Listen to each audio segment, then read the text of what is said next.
All right. Hello, everyone. This is the Kuhani Deli Food Show, and I am with a distinguished guest, and his name is Dr. Benjamin Nige. He is a member of Mossy Research Clan, and he's written a wonderful book that is called African Spirituality for the Children of the African Diaspora. So, Brother Ben, tell us Why about is yourself. all of you doctor? I am not a doctor. Do not start that. Hit me up. First and foremost, Lafia Mandala Baby Kuhani, which is health, power, and African liberation. Thank you for having me on your show. I appreciate you patronizing me and getting the book. I wrote that book for the common man and woman in the African diaspora who wanted to understand their African heritage in relation to the world around them and how it fits into their everyday life. So we are all children of the African diaspora. Even if you live in Africa, even if you were born in Africa, I still consider them the children because we're all children of Africa. So this is why I titled the book that we are all one village. I believe in I live in Pan Africanism. So I want to see an African unity worldwide, globally. All African brothers and sisters are my brothers and sisters. So that is a little bit of my philosophy, and yeah, that's one of the reasons why I wrote the book. So, could you tell us about your place of origin, where you grew up, how old are you? Okay. Well, I'm 39 years old, regardless of what anybody tells you or says. I am 39 years old. I grew up in Atlanta, Georgia. Uh, my father was born in Banjul, Gambia. My mother was born in Memphis, Tennessee. So the West African part of my DNA largely comes from my father, but also comes from my mother's side, which is where I get the Yoruba markers from. So, being a child of a Senegambian father and an African American mother, I always knew I was African. I always knew that. So I got all the jokes and everything like that when I was little, but whatever, it is what it is. But I never had to discover later in life that where I was from. I always knew that Gambia was home for me. So Mhm. I thank my father for that. That was the greatest gift my father could have ever given me, was letting me know where home was on the continent for me. Um, and it's a great gift because, no disrespect to anyone else, but a DNA test didn't have to inform me. Didn't have to look through thousands of records and genealogy, which I've done anyway. But I didn't have to, is the point. So that's the greatest gift he could have ever gave me. And yes, it's a little bit about my origin. So I like that you really talked about your lineage because, like, to me, you are a product of Pan Africanism, a Pan Africanist unity. Yeah, Matter of fact, and I didn't find this out until recently. Mhm. Patrice Lumumba had a nephew who was living in the United States. And according to my aunt, Patrice Lumumba's nephew introduced my father to my mother. Really? Yeah. So I'm just finding that out this year. And that was something I never knew in the past. Apparently, Patrice Lumumba's nephew and my father were very close when he got to America, and that is the story of how my father met my mother. Hmm. I could imagine. Like that. That's very interesting. I know, right? And why it took them Like, 39 to tell me something that I didn't like, but whatever. You find out when you find out. Oh yeah, I found out recently. I probably got a big brother around here, so it's okay. Wow. Yeah, yeah. So, with you always knowing that you were African growing up, and you said that you got all of the jokes, were you, I guess, one of those people that always wore the garb? Was kind of really. No, I never wore traditional garbs to school. I never. My father uh, never imposed that on anybody. Uh, no, I never wore dashikis and kafetans to school. That was not the jokes. What the jokes were centered around, but I did get them. I have a different last name, and the last name Injai is different. So, starts with that, and then, goes to the hair, goes to how dark I am, and so on and so forth. But, it's just people hear that and they go, oh, man, uh, black people feel a certain way about African people.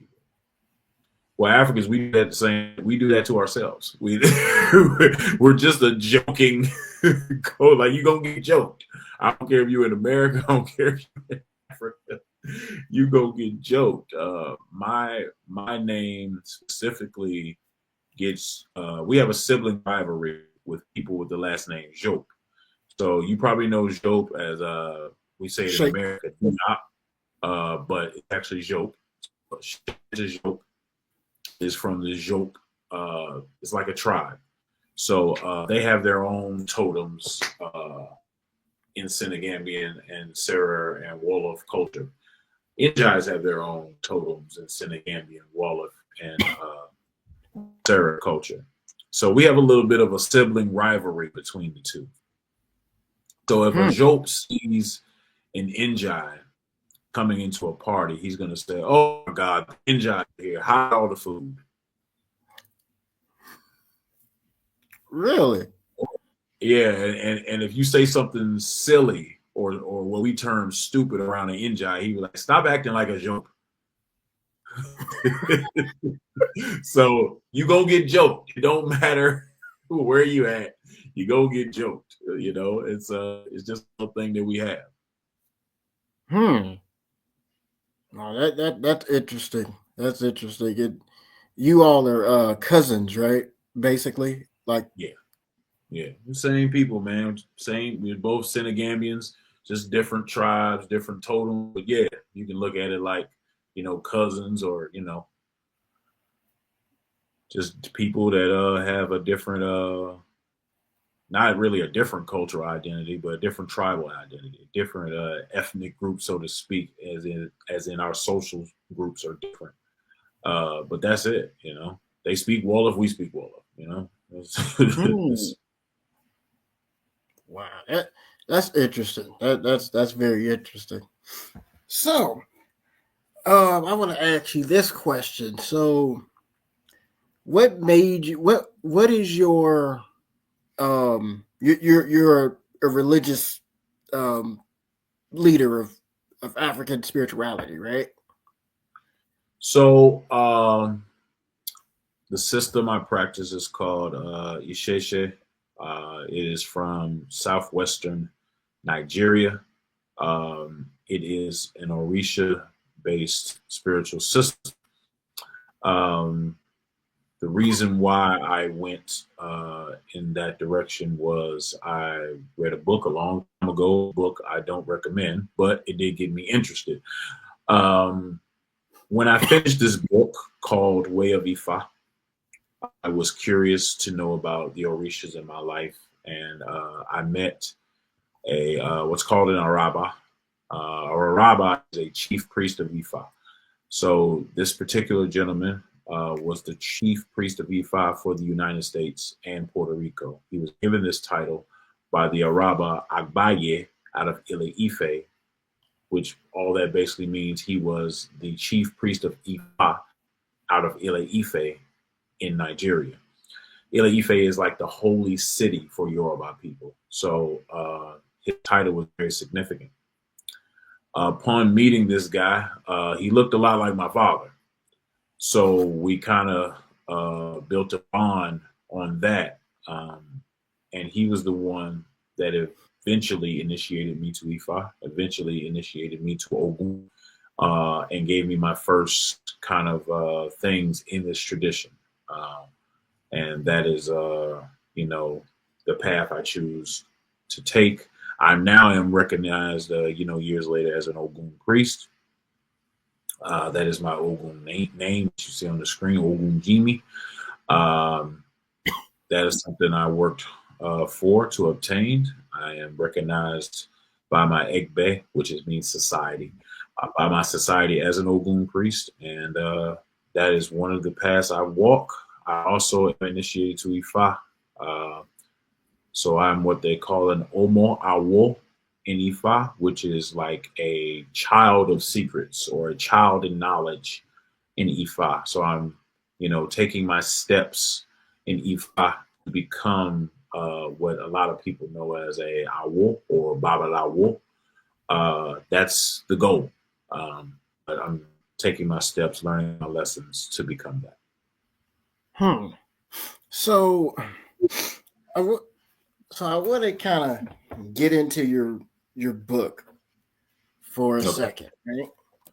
And I really love this book because for a very long time I was trying to find decent literature that was on African spiritual systems, African ways of life, right?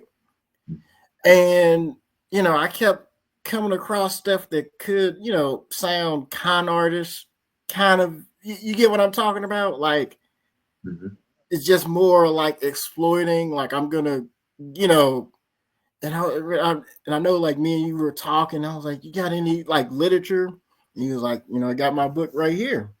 Yeah, mine. And this book really like opened my eyes to, how much like little that, I knew about how our ancestors got down.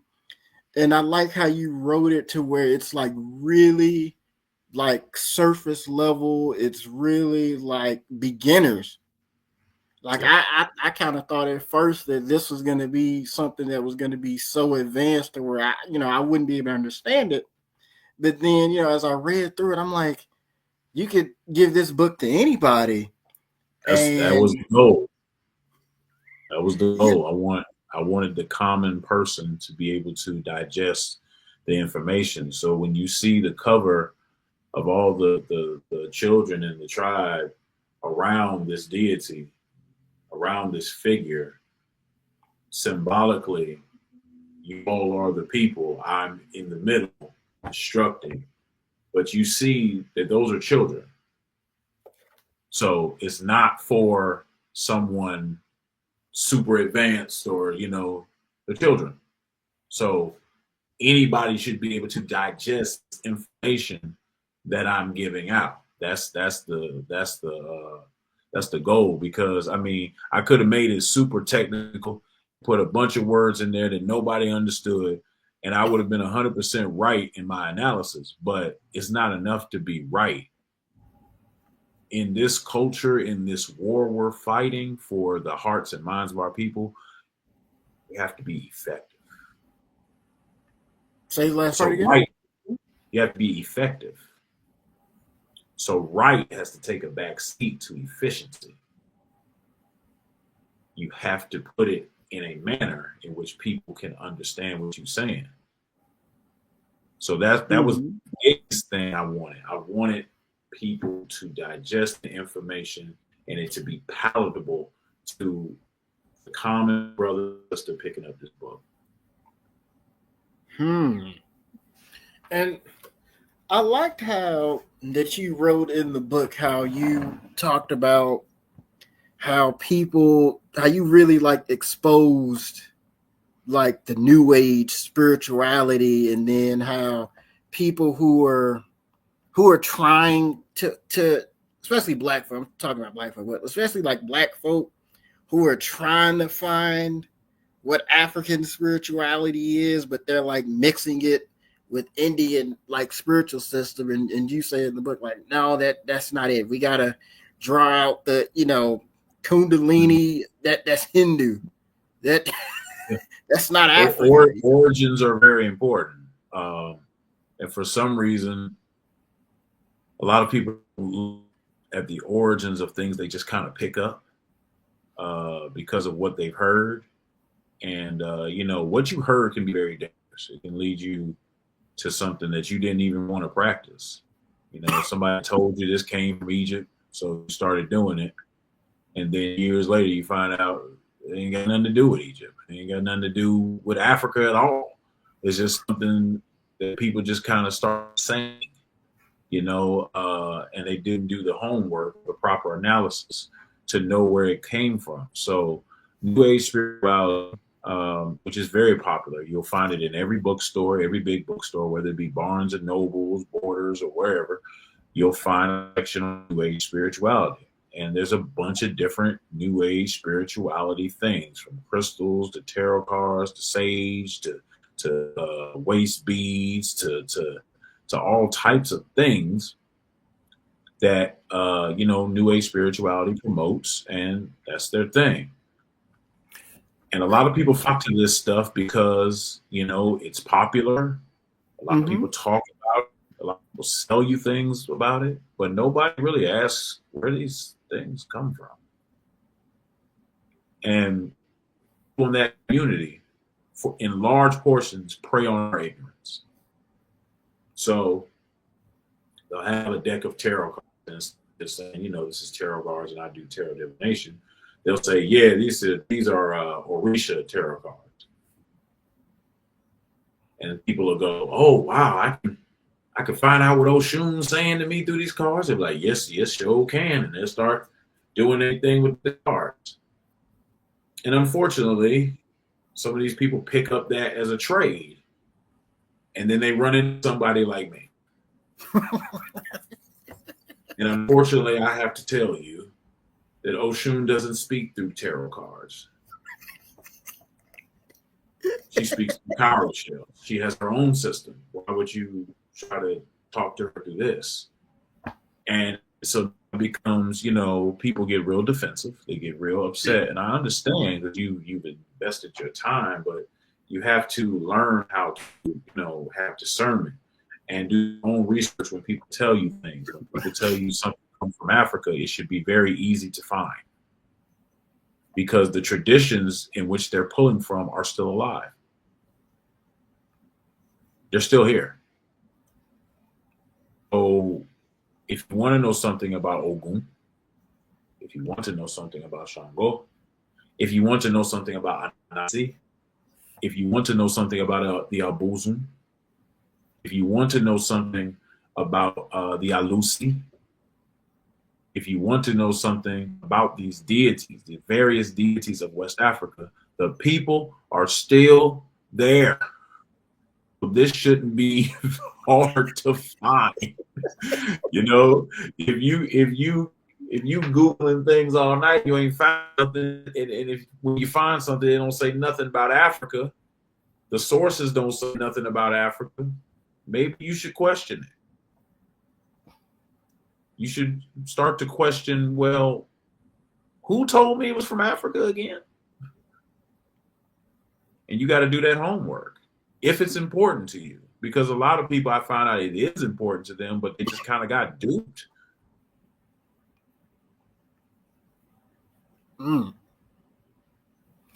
So I want to ask this question, because when I was reading through your book, this really like struck out to me, and I kind of think that this is like a little controversial to some people. So I'm gonna read a bit. It's on page 28. Why is African spirituality so important to the African?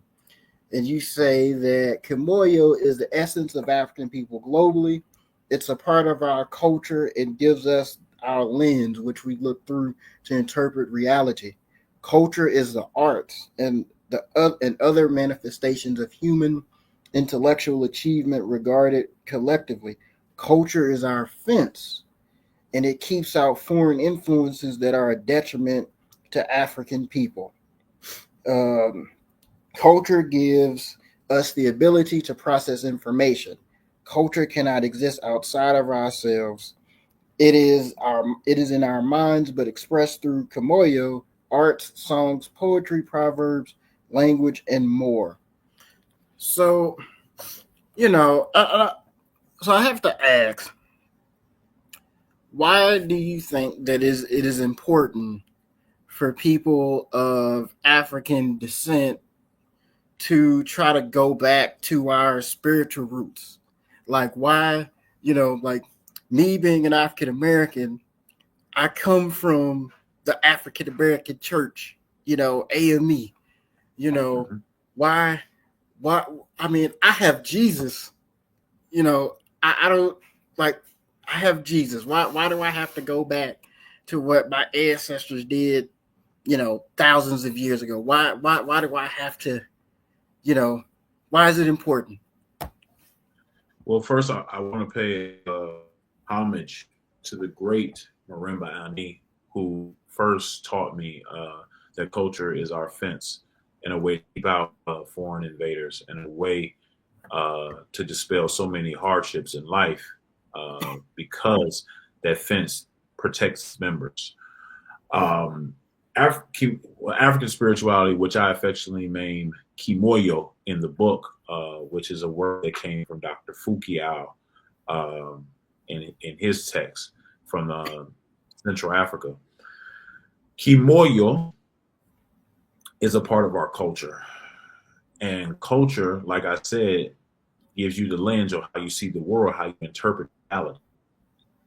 It tells us our time of day, how our morals, our scruples, our reactions, our triggers, food, our dances, all of this is kimoyo. All of this is informing us of how to operate and be. So you got to ask yourself the important question. What's informing you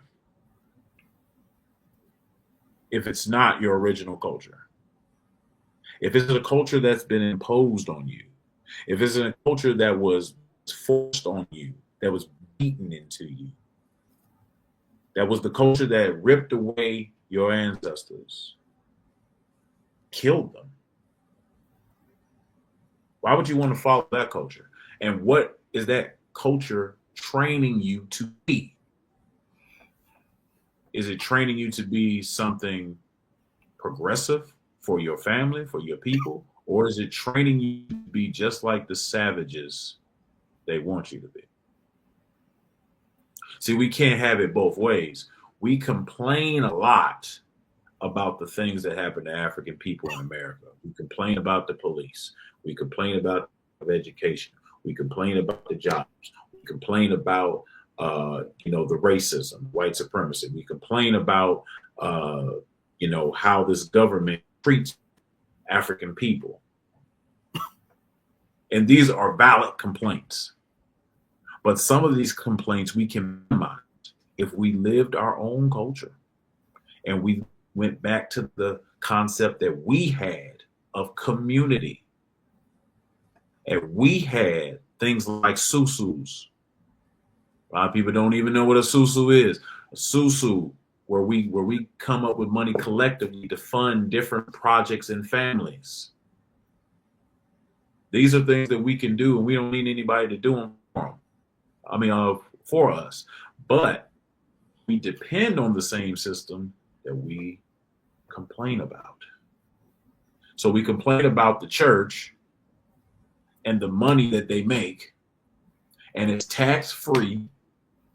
They never give any of it back to our community. You hear a lot of black folks say, man, the church ain't doing nothing for us. Well, there's an alternative to this. But are we invested in who we are originally to put that fence up that Mama Marimba is talking about. We have entire models of being, from children to teenagers to young adults to OGs to elders, that we can follow. We have blueprints for this. People have wrote about this exclusively. Dr. Fukiao in Afrikan the knot of the Bantu Congo talks about this exclusively. Talks about the different roles of people in society. You can look at the Bondo, the Sande, the Poro tribe in Sierra Leone. They have this documented exclusively. You can look at Malidoma Some in his text of War in the Spirit. He talks about the cultural way they operate in their society extensively. But if we're not reading these things and we're not learning from these things, we're going to continue to patronize the culture that is destroying us. So at the end of the day, these complaints should be tied to action. And the action must be within cultures that are for our greater good and not for cultures that are tied to barbarians. So when people say things like wake up, that's what I say. Yeah, we can wake up and we can find out that all this is messed up, but what are we going to do about it? Are you going to continue to worship this deity that was forced your ancestors, or are you going to find out what your ancestors worshiped before they even met or heard about this deity? See, I like that you brought that up, because you wrote in African spirituality about, the origins of voodoo, right? And you talked about the ritual that they had before it really kicked off, right? Haitian voodoo, yeah. Mm-hmm. And with me, I'll show you off air my library. I tend to study like revolutions. That's like my whole thing. I tend to notice, like, I'm studying the Mau Mau as well, right? And I'm noticing that whenever Africans return to the source, as Amilcar Cabral says, I noticed that we tend to get, Africans tend to get more stuff done. You know what I mean? Like the Kenyans and the Mau Mau, they didn't really know too much about what they were doing, but they said, we're doing something other than what the missionaries told us to do. And we know what they did. So I wonder, does that give us a particular like mindset and power that we finally have once we like let that, as Duddy Bookman would say, cast aside the white God and embrace your African spirit? It's a liberating feeling when you're no longer tied religiously to your oppressor. That's a liberating feeling, and it gives you the charge of action, and always having the support of your ancestors will always be a powerful thing, whether it be mentally or physically. Because at the end of the day, you are tied religiously to your oppressor. There is a natural conundrum here. Because if in the morning we are going to go to war, and they know this, and we know this, and we were both at our family's house the night before, and we are preparing mentally for war, and I get up down on my knees and pray, and they get down on their knees and pray, and both of us are praying for victory in this war, who will this God side with? The natural conundrum. Because you're tied to your oppressor religiously. So y'all praying to the same God about the same outcome. Hmm. Tactically, that sounds crazy. Because let's switch it. Let's say that we're talking about guns. Would you buy the same guns from the people you want to go to war with? Ah, That now you could help it. So why would you fortify your spiritual power with the same people? It doesn't make much sense. So hmm. when Duty Bookman and the other ancestors, Makandal and the rest who were at the Boys Camden Alligator Spark ceremony said, "You must do away with your white god." That was operation number one. Before we do anything else, before we do anything else, that got to go. And they knew that. They knew that. Hmm. So I want to ask this question as well about your book. In your book, you do a breakdown of all, like a simple breakdown of all, like the African spiritual systems that's like known and some that's not talked about. And I kind of see a particular like similarity with all of them to an extent, like with the ancestral worship. Even when you talk about the leopard, sometimes like why is there such a spiritual there's a spiritual similarity amongst like African spiritual systems? Like, can you explain? Well, there's a great article that talks about why some areas have commonality, and it's written by brother Asari Motep, and is in my second journal, I believe, called Killmonger's Corner. The name of the journal is called the African Superhighway of Wisdom. There used to be a tradition in Africa where priests of different spiritual systems would travel to different places and learn about what they saw. So if you're a voodoo priest and you go to Igbo land, and now you're learning what they do in Igbo. And then, if you're an Igbo priest, you want to learn something else, and now you travel to Yoruba land and see how they do theirs, so on and so forth. This has been corroborated by priests like Kayosa Kajongu. This was corroborated by Credo Mutwa. This was corroborated by a lot of different priests on the African continent that they have witnessed it, and some of them even did it themselves.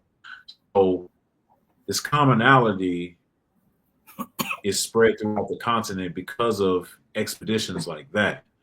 Also, you got to look at the Niger Banu confluence, which birthed so many different spiritual systems that we see today. And if no one knows what I'm talking about, this is an area where places like people like Igbo, Yoruba, Khan, the Dabona, like so many people came from this area. It's kind of like a big bang of West African spiritual systems. People just split up going different places, but they all came out of the Niger Banu confluence. So this is why some of their customs and traditions are similar. You also got to think about there have been powerful people that have left one tradition and became something in another tradition. So when we talk about Oduduwa, we're talking about Benin City today, or the Edo people in Nigeria. He leaves, he becomes the king in Yoruba land in Ile-Ife. So when people move, they take their culture with them. So that some of the things he knew traveled with him to Ile-Ife.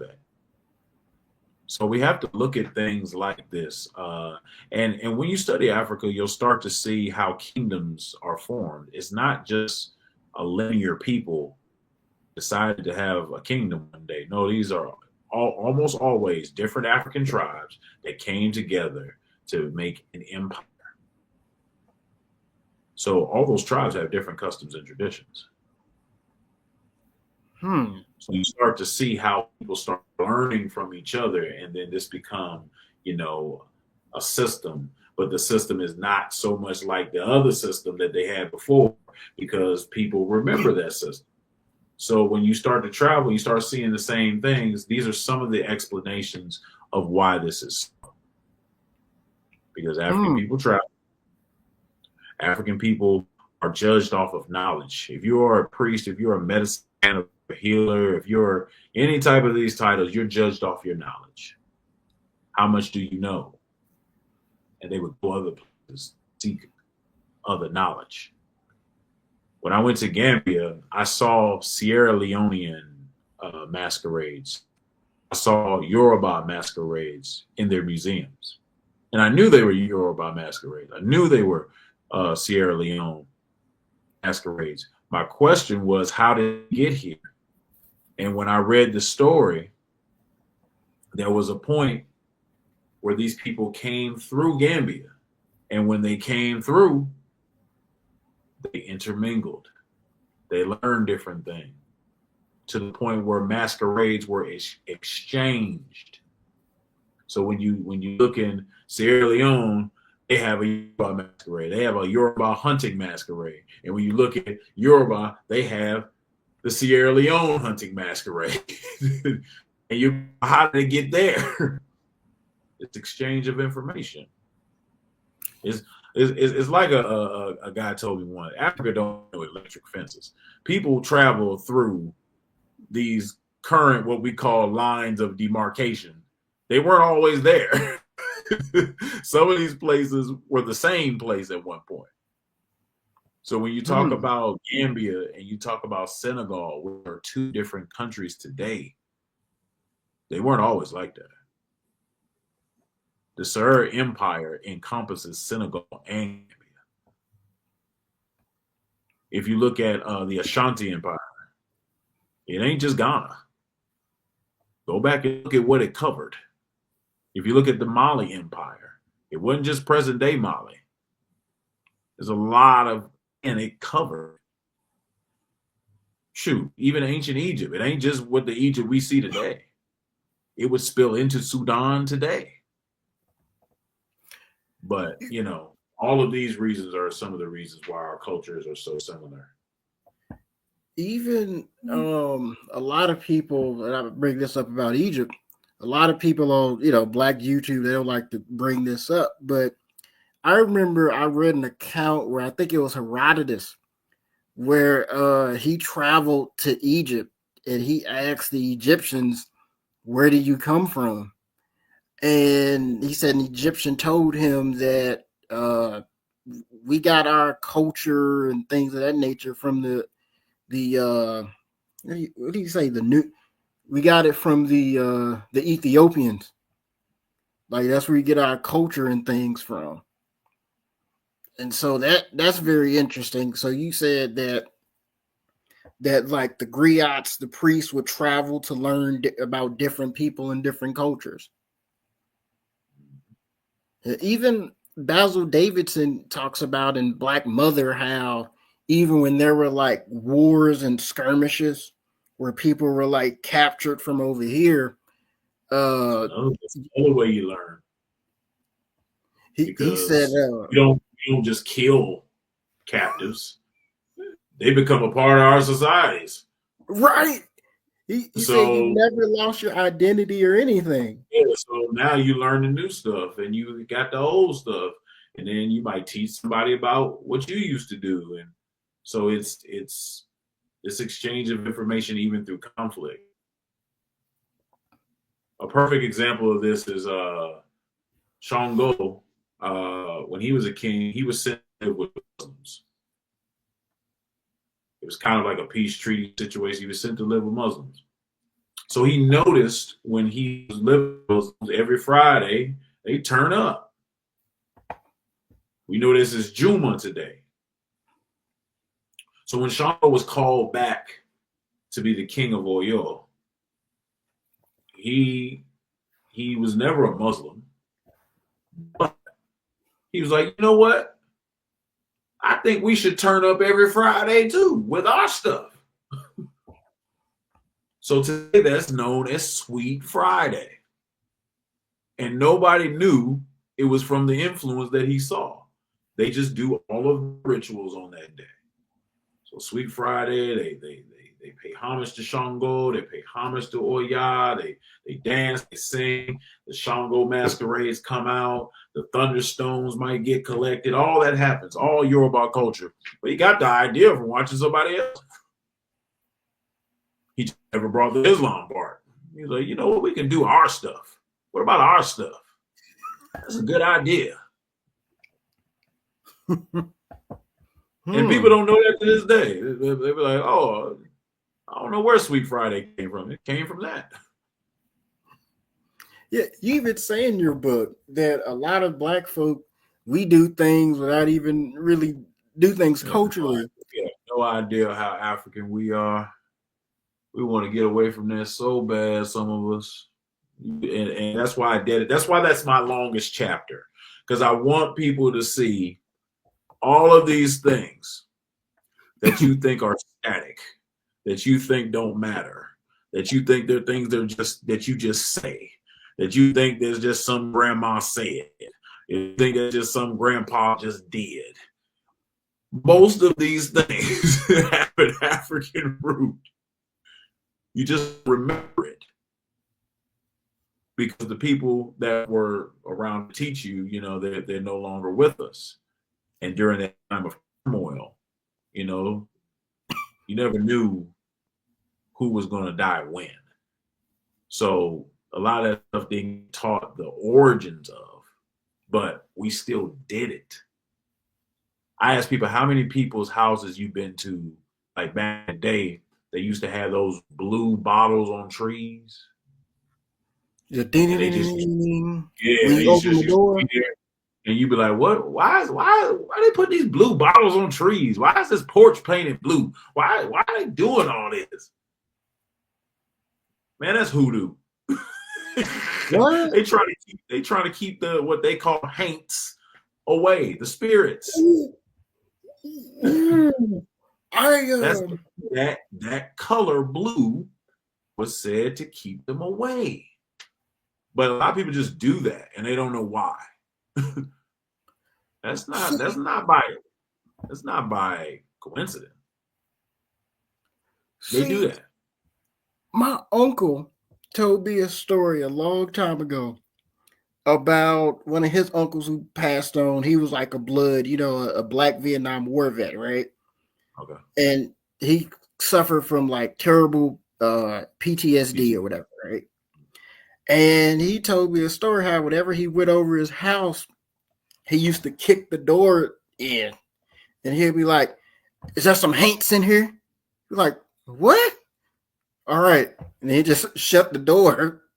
And when I was reading your book, you talk about, I'm like, so that's what that is? So in the movie Sinners, that's what she initially thought that they were. She thought that the vampires were haints because that's in our hoodoo culture, which is connected to our African culture. So that's what she thought. So we don't even know how much made it across the waters and to America and to the Caribbean and to South America and all these places where we are. We don't even remember what we remember. Ain't that crazy? We don't remember why we remember. We just do it. And when somebody say, "Hey, we do this in Nigeria," you be like, "For real?"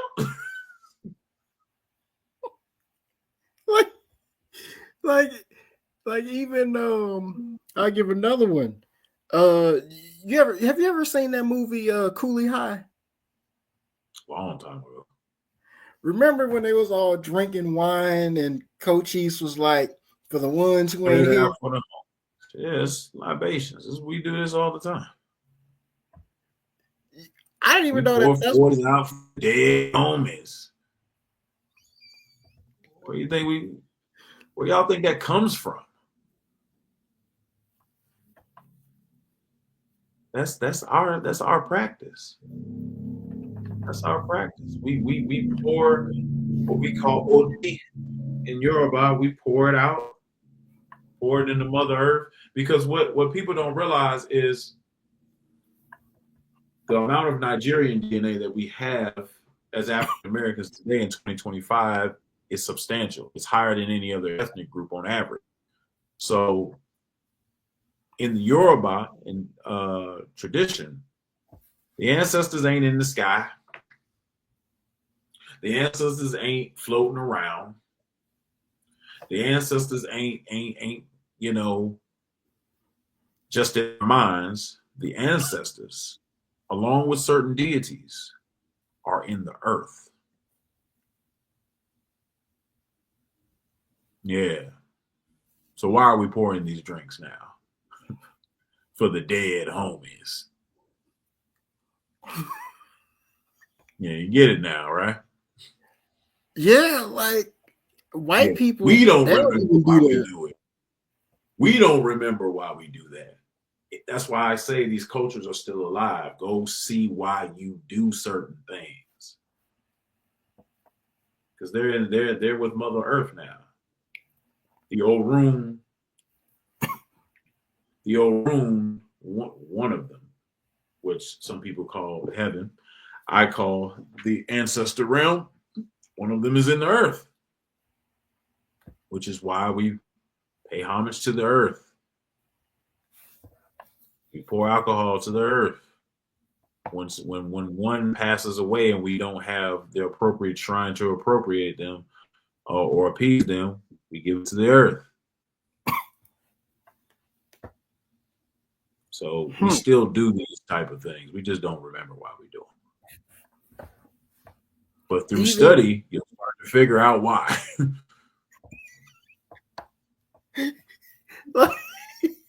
Even when you talked about dominoes. Yeah, people don't know. Like, it was just a game for us. Found these artifacts.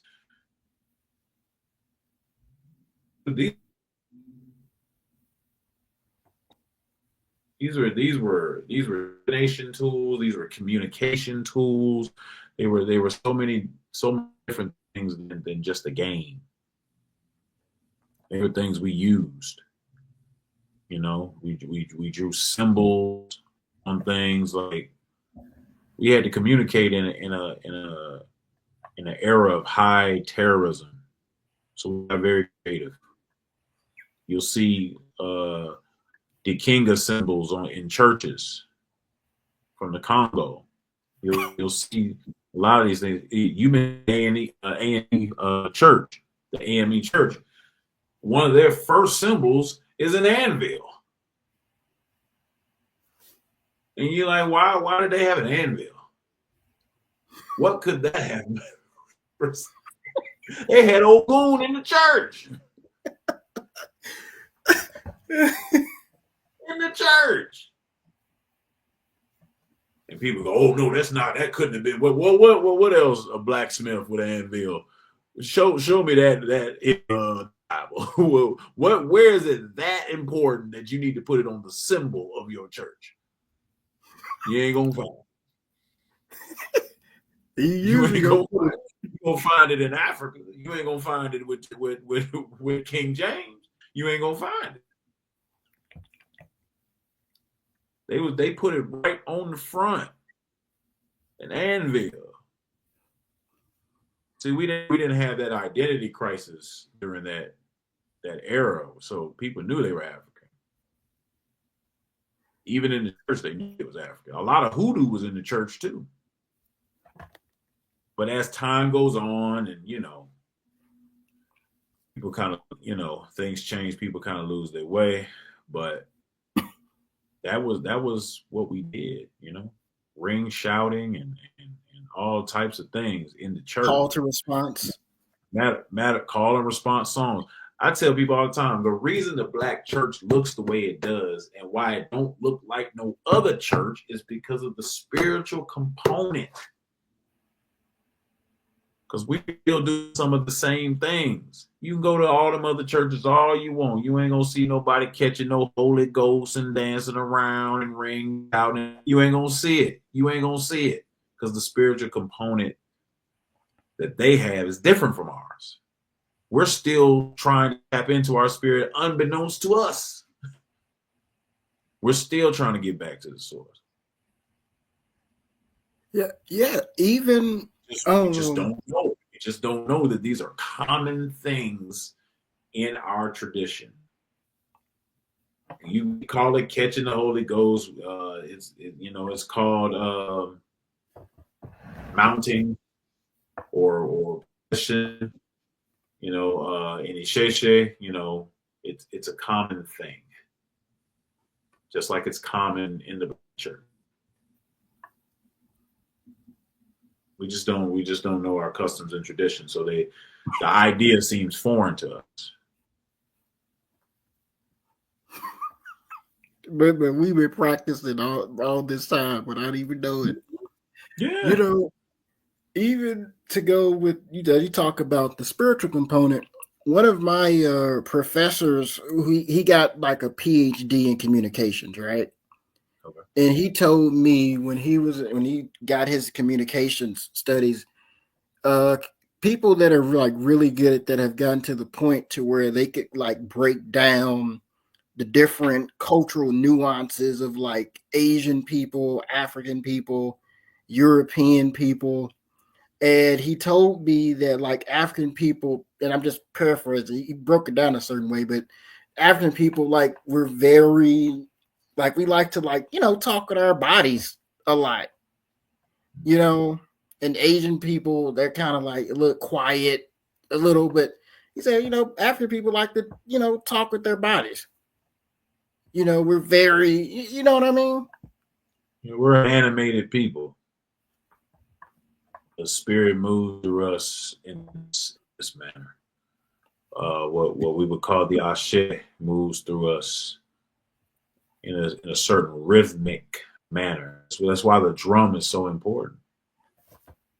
The drum calls forth ashe. It regulates the ashe. It regulates the ritual. It's so important. So when they banned the drum, that was more crushing than they knew. But we modified. We made music out of other things because we needed that. That's a part of our heritage. I don't care if you go to east, west, north, or south. That's a part of our heritage. They got drums everywhere for every occasion.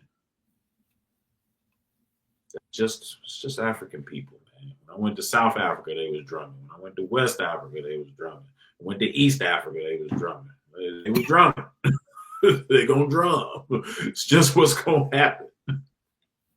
As you say, call and response. That's our thing.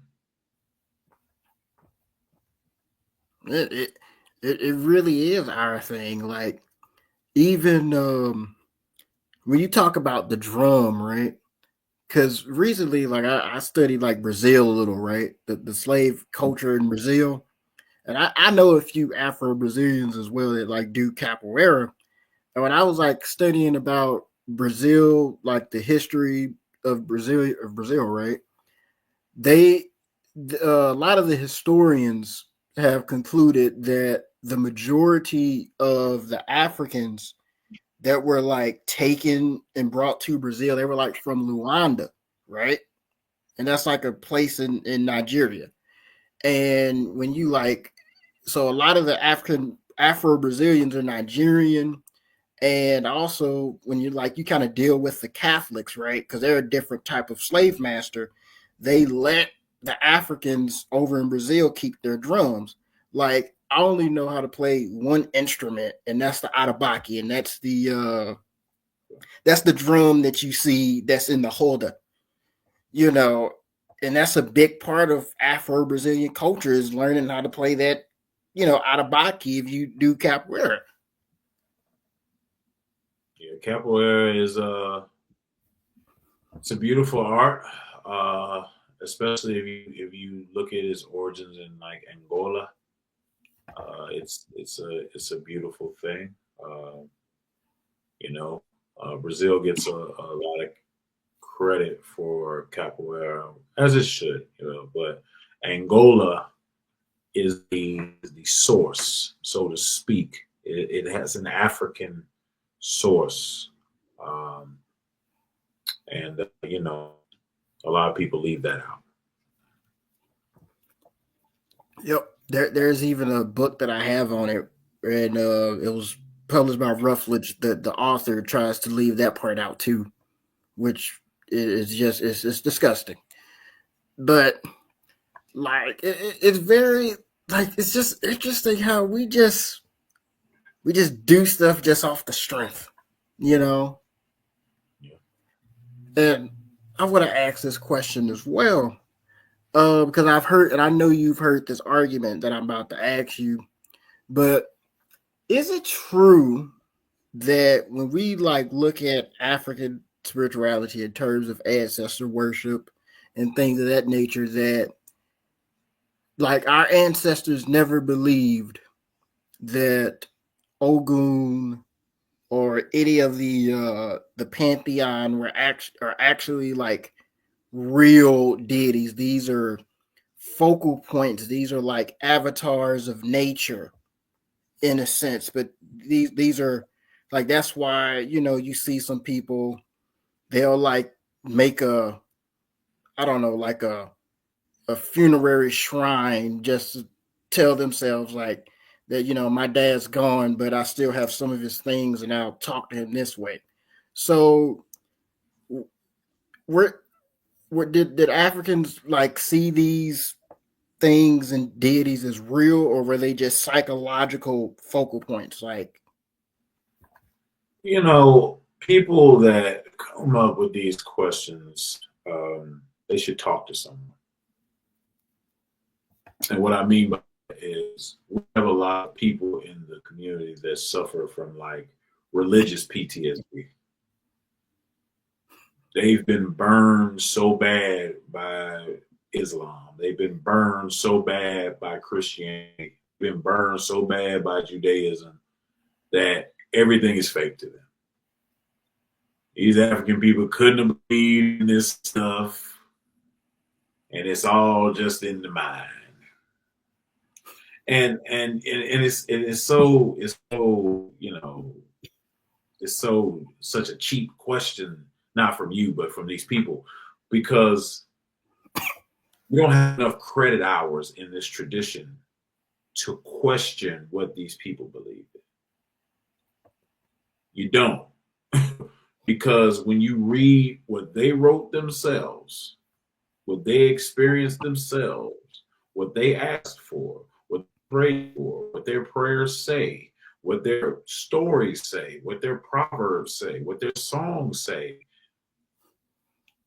was not a mental exercise between the Yoruba people and Orishas that they just thought, if we do this, it's not real. It was not an experiment. They weren't doing some type of psychological DSM study.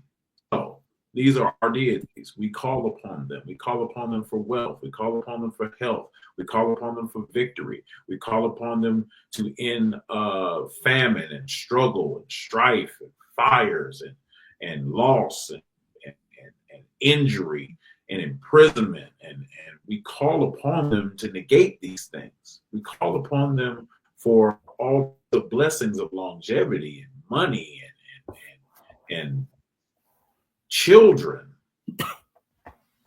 Why would somebody do all of that if they didn't believe? like we're not. This is not a placebo thing. These are our deities. This is our system. And they got results, which is why they continue to call upon them.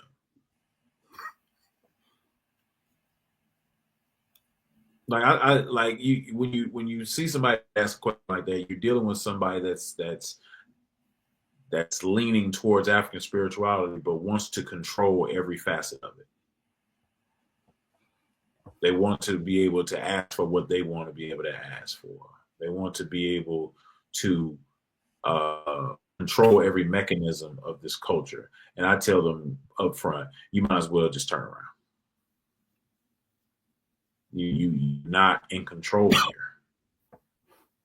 You're not going to be able to in control every facet of this tradition to bend it to your will. You're not that important. You're not the authority here. So what one should do is study the culture before they get into the spiritual component, because this will inform you why certain deities are the way they are.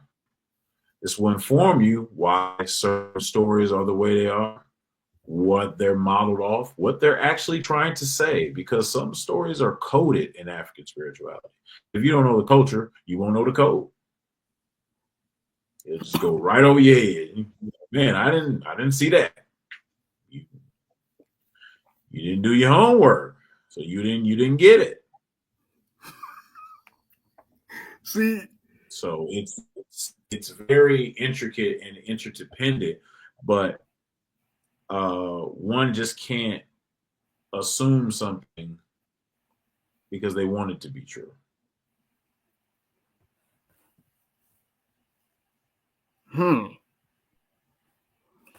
See, that's very interesting, because I thought that for a while when because I remember I was like listening to like Professor Smalls, and he says that he's like a Yoruba priest, and he said that on video, and I was like, oh, that's interesting. I want to try to find some stuff that kind of verifies, because I know when you deal with tribal nations, sometimes the abstract is very powerful. You know what I mean? Like the abstract mind. And I was like, this could be interesting, but I could never find information to verify that these were just, like Africans just was like, we know like Ogun isn't real, but we're doing like I kept kind of finding it, but I couldn't find it. You're not gonna find that. Some of our Orishas were real people. It's documented. Like Shango is the third king of Oyo. He is on the king's list. There were kings before him. There were kings after him. So that would be like if Benin venerated the Shark King to the level of deity. Like we know there was the Shark King, Ben Hazim, in Benin. Like we have the records of Shango being a king. So it's we have the records of Obatala being a king. We have the records of Oduduwa being a king in Ile-Ife. Like we have the records. These aren't just stories. Like some of these things that are now our deities walk the earth. And then I love the nature argument. I love it. Oh, they're just personification of nature. And I ask them, well, what personification of nature is Obatala? What personification of nature is Oduduwa? They don't have any. Not all that have physical manifestations on earth. We have a special category for those that do, but not all of them do. Not all of them have something physical. So it's people that take, Orishas and try to put them in the box that they're comfortable in instead of just studying Orisha. See what these people say themselves. Don't make assumptions. Don't go into the situation with your cup half full. Turn it over. And now let them fill it. And then you decide if this is, whatever, something for you or something not for you. But you should never go into a tradition that you want to study with preconceived notions, because those preconceived notions turn into biases, and those biases make their way into your work, and you're not even aware of how they got there.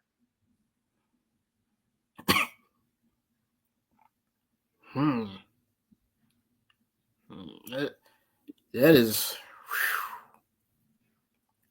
wow. Because I believe that for a long time. Like,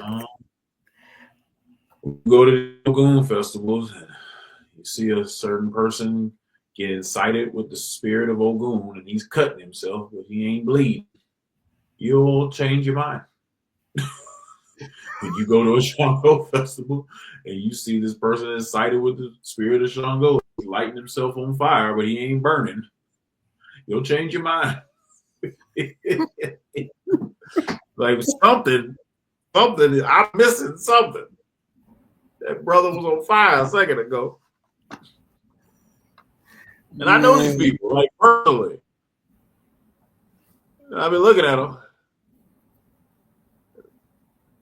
Are we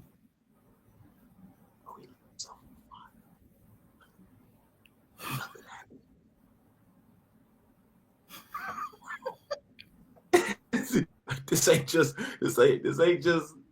nothing to play with. And to be honest, I think about this all the time. I say, if I was a European, I'd have came back with guns too. I'd have came back with something. I said all of that. Them first missionaries must have sounded crazy in them letters. Yeah, and they cutting themselves and they not bleeding and they lighting themselves on fire. They got these masquerades that have these voices. It doesn't sound human, and they doing all these dances. And they can do all these different things that shouldn't be possible. They probably reading them letters like, what? Yeah. Joseph has lost his mind over there in Nigeria. We need to go get him. And have you heard this? We'll be back with the cannons because you wouldn't bullshit. This is crazy.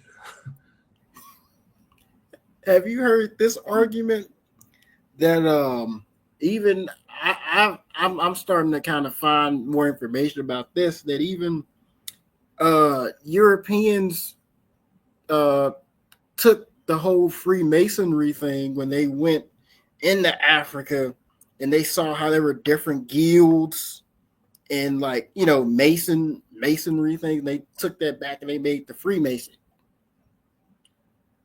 Well, Freemasonry is an amalgamation of a bunch of different cultures all over the world, from the Greeks, the Persians, to the Egyptians.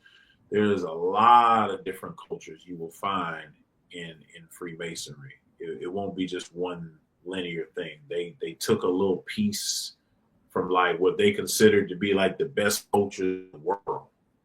So they were just, taking little things, here and there. There's a lot of, ancient Egypt in Freemasonry from the African perspective.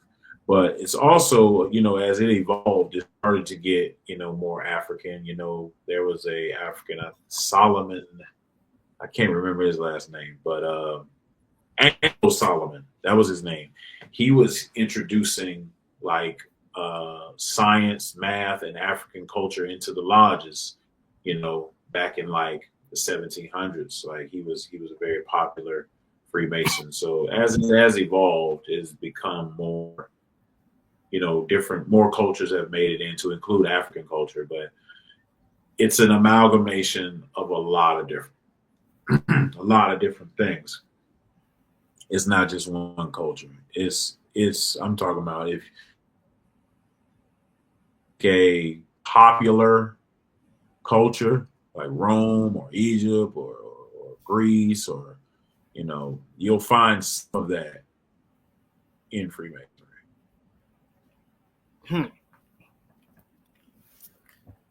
Now, I'd like to move on to the next question. Why do you think that African spirituality and African culture is viewed negatively by the people who culturally belong to it? Like I'll give an example, right? I have a friend of mine who loves medieval African culture when it comes to Timbuktu and all of that. he loves that culture in Africa. But then when I told him one day, and he's a Nigerian guy.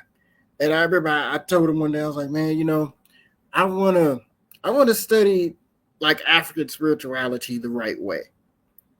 And he says to me, man, I don't think you should do that because there's a lot of evil stuff that's in there that you don't know about.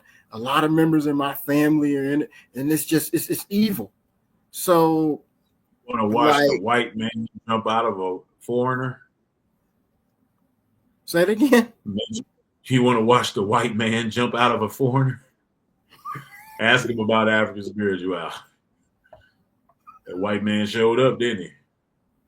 I don't think you should. Man, that white man showed up in him. To answer your question, they trained us to be this way. Movies, books, advertisements, the church, all of these things. African is bad, bad. Only recently has it even become cool to be African. It wasn't no Afro beat when I was little. None of that. Like everything African was bad. Everything African, you black as shit. You African booty scratch. You the AIDS came from this. Y'all was fucking monkeys and all of these stereotypes. All of this stuff that they put in our minds. The dark continent. That's what they called Africa. The dark continent. So like it's always been this shroud of evil that they want to put around Africa. And they've taught us very well to perpetuate their lies. They've taught us very well. So we now defend the lies on our own. You have to spread them anymore. We spread the lies. And I find it so interesting that, when you mention things, say, yeah, oh man, it's so evil. And I'd be like, well, I don't remember a story about Oshun putting nobody on those ships and shipping them nowhere and beating them half to death and getting free labor out of them for 400 years. I don't remember that.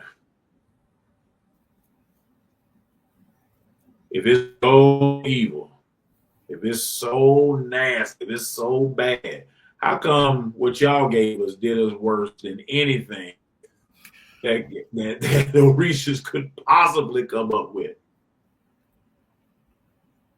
We were enslaved under Islam 1,300 years. We were enslaved under Christianity another 400. That's 1,700 years of oppression under monotheism. But my culture's the evil one. The castrations, the hangings, the beatings, the killing, the drownings, the diseases, the erasure of cultures, the separation of families,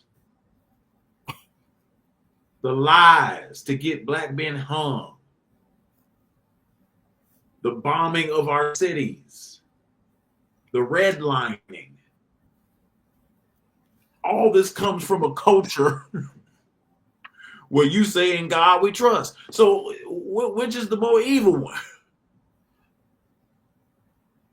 We don't have that history. Where's our history of doing that to y'all? Where's our history of doing that to each other? Even in our wars, it wasn't that. It's just mind-boggling how they've trained us to believe that we're the ones that are evil. And they give us the morality speeches. When they broke every single law in their own book. So we have been trained to defend white supremacy through religion by discrediting our own cultures. That's what we've been trying to do. And it takes a critical thinker to wake up from that spell. but a lot of people have not put two and two together yet, unfortunately. Mm. It's just where we are. See that. See, that's just when I think about that. That's like very disheartening. That it's like a lot of people would just they hate their own ancestral culture to the point that where they would call their ancestral culture evil. And I'm like, you do like I'm like you do know like your Europeans, they make sure to put their culture in our face. Thor's Day, like European culture, Europeans steal from each other and parade it in front of us. Like I tell people all the time, do you realize that Thor and Loki and Odin and Helena are real deities?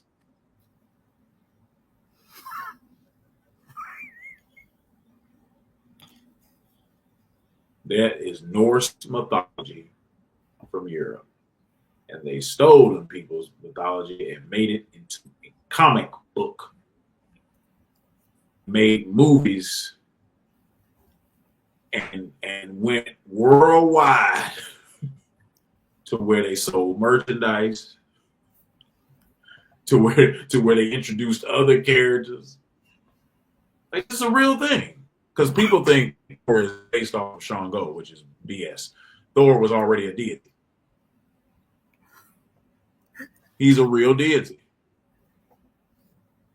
So Loki's a real deity. Odin's a real deity. All of that, what they made that Marvel, they've 3-4 movies in? All of them people are real deities. So they stole each other. You know they're still from you.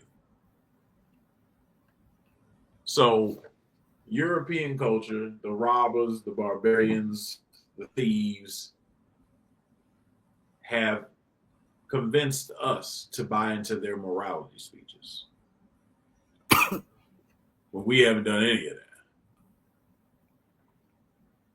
And like I said, it takes a critical thinker to look at history non-biasedly and go, yeah, this is BS. We would be in a much better position globally had you not done what you did in the name of your God.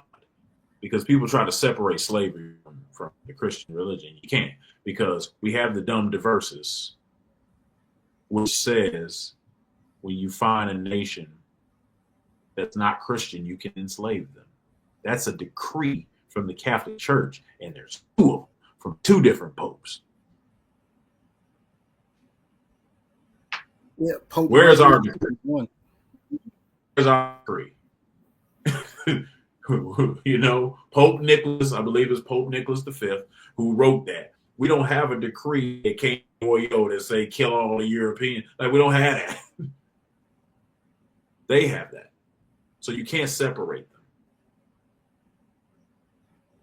And then people will say, well, I'm not a Catholic. You can't put that on me. I'm like, well, you believe in Jesus. Pope is the manifestation of Jesus on earth. I didn't make that up. That's in there's scripture. You can't separate these things. What did they give us when we got here? Bible. What did the slave masters used to read to us as slaves? The Bible.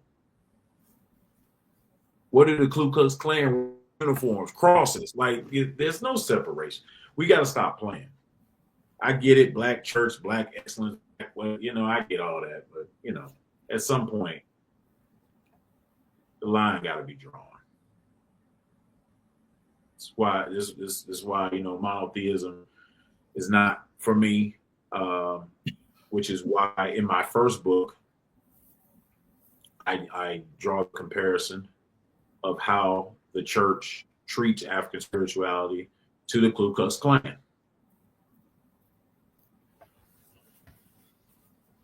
Don't ever get it confused. You are a demon, idolater. You're from hell. If you do what I do, you're from hell. So I don't pretend. I don't have to pretend to people. We understand where they view Africa. We understand what they did. Phrases like the Most High God. Why do you think they have these phrases? They wanted to create a hierarchy between deities. When they found out we had our own deities, suddenly their deities became the Most High God.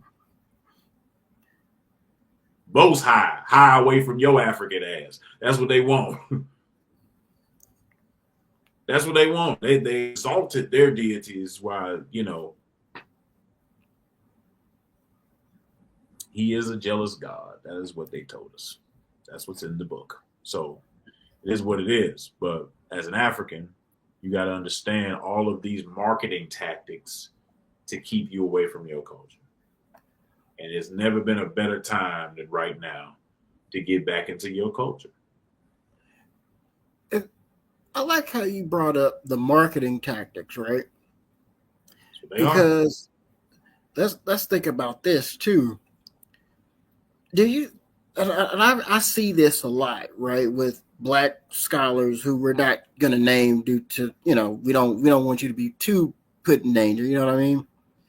But when you look at a lot of Black scholars from, I don't care what area you look at, there's a tendency to study the part of Africa that's like, medieval, where you have a lot of Ahmed Babas, Ibn Tishfad, Muhammad, but when you ask them about, let's talk about, do you know anything about African traditional cultures? They either know zero or they don't want to talk about it. A lot of people, like you said, wrote books about Africa. And in my opinion, if you're writing a book about the totality of Africa and you don't include West Africa, your book is a failure.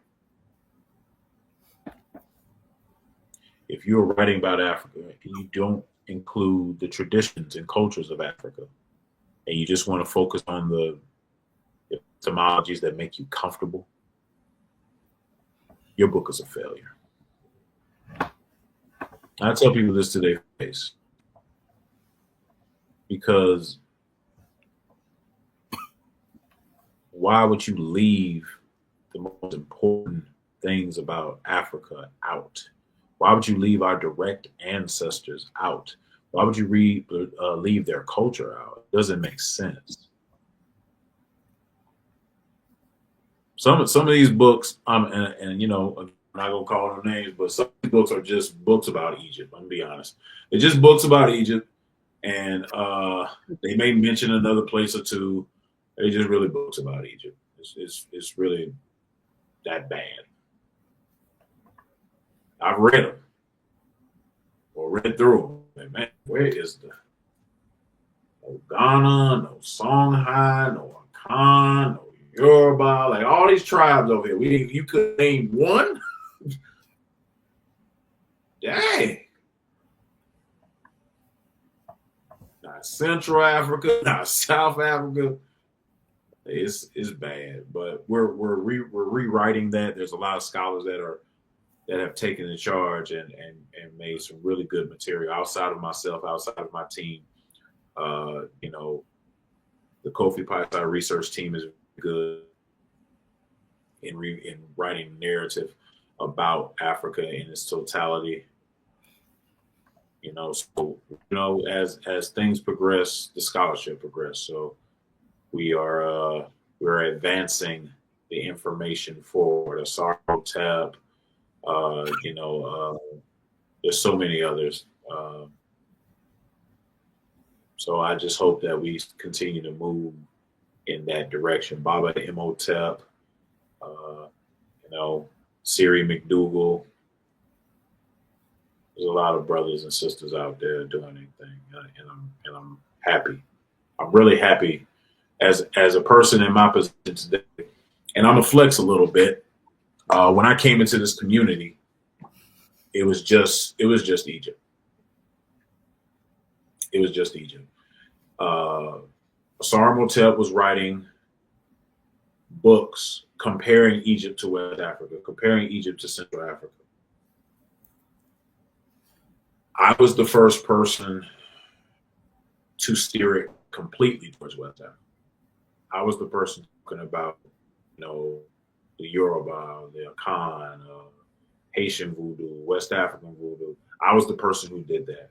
So to see it where it is now, where there's so many other people taking that and going that direction, Brother Ade, like Brother Kwaku, there's so many others, Sister Ayo, like it makes me very happy that people have latched on to West Africa. Because for a long time, we had Urugu from Mama Marimba, but nobody picked up that torch from her, from the young people. Professor Smalls, as much as he talks about West Africa, he didn't write any literature. As much as Leonard Jeffries talked about West Africa, he didn't have any literature. They had their own hotel in West Africa, which was amazing. But the literature piece was missing. So when I came in with the advancement of YouTube and the internet and everything, I decided to steer it that direction. And it just makes me happy that others have done the same. Awesome. I don't say that, to be totally braggadocious, but it's historical record. You can go back and look. And I'm just happy. I'm just really happy amongst the community, whatever you want to call it, conscious community or whatever. But I'm happy that it's no longer just Egypt. It's Africa. I worked hard to steer that direction. So happy with that. Brother, I really enjoyed the conversation, but I gotta get ready to go to bed because 5 a.m. comes early. All right. Well, you heard it from the man himself. I hope that for those of you that are going to watch this in the future, that you've learned and you've had a very good learning experience learning about this man and what he does. And I wish you all good night.